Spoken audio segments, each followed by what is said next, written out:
In 1990, Detective Choi Hyung-gu is hunting down a serial killer known as Park, a man who has murdered 10 women since 1986 and has now abducted another victim whose whereabouts remain unknown.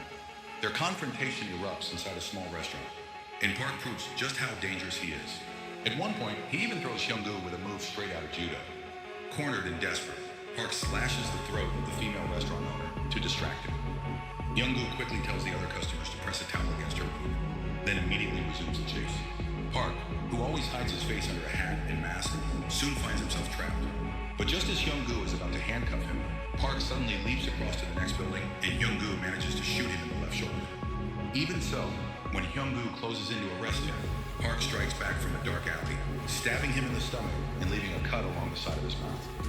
Before disappearing, Park warns that next time he will slit Hyung-gu's mother's throat, and makes it clear that Hyung-gu was only spared on purpose. This is where everything begins. This is Confession of Murder. 15 years pass after Park vanishes without a trace. By 2005, the statute of limitations on the case expires under Korean law. In other words, even if Park is found, he can no longer be prosecuted. Hyung-gu, still crushed by his failure to catch him, has become a broken man. He drowns himself in soju and spends his days drinking at his regular restaurant. Fortunately, the woman whose throat was slashed all those years ago is still alive, although her voice has never fully recovered. Not long after that, Hyung-gu receives a call from Hyun-sik, whose mother was one of Park's victims. Hyun-sik used to be a professional boxer, but ever since his mother's brutal death, his life and mental state have completely fallen apart.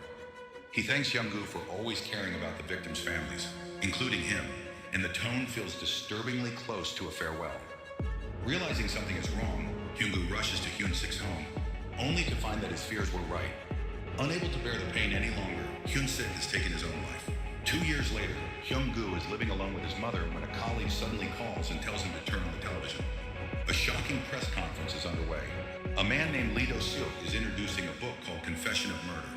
In it, he claims that he is Park, the serial killer responsible for 10 murders over the past 17 years, as well as the abduction of one more woman. The book lays out every killing in detail and presents itself as his full confession, along with supposed remorse for everything he did. The media immediately swarms him with questions, but Do-seok answers with complete calm, showing no fear at all. He even apologizes to Hyung-gu for the permanent scar he left on his face. Then, as proof that he really is the killer, he points to the bullet still lodged in his left shoulder, and even shows the scar. His book is set for nationwide release the next day, with online pre-orders opening that very night. The public rushes to buy it, and before long, many people are already finding it sold out. In the days that follow, the book sells at an incredible pace. Curiosity drives people to buy it, and it quickly breaks records as a bestseller. Most of the profits are donated by Do-seok to various causes, which only boost his public image. He even visits the families of the victims, showing up despite heavy rain. One of them is Dr. Kim. All of this makes the public grow sympathetic toward him, especially many women who are drawn to his charm and appearance. At the police station, Hyung-gu finishes reading the book and becomes convinced that Do-seok is not the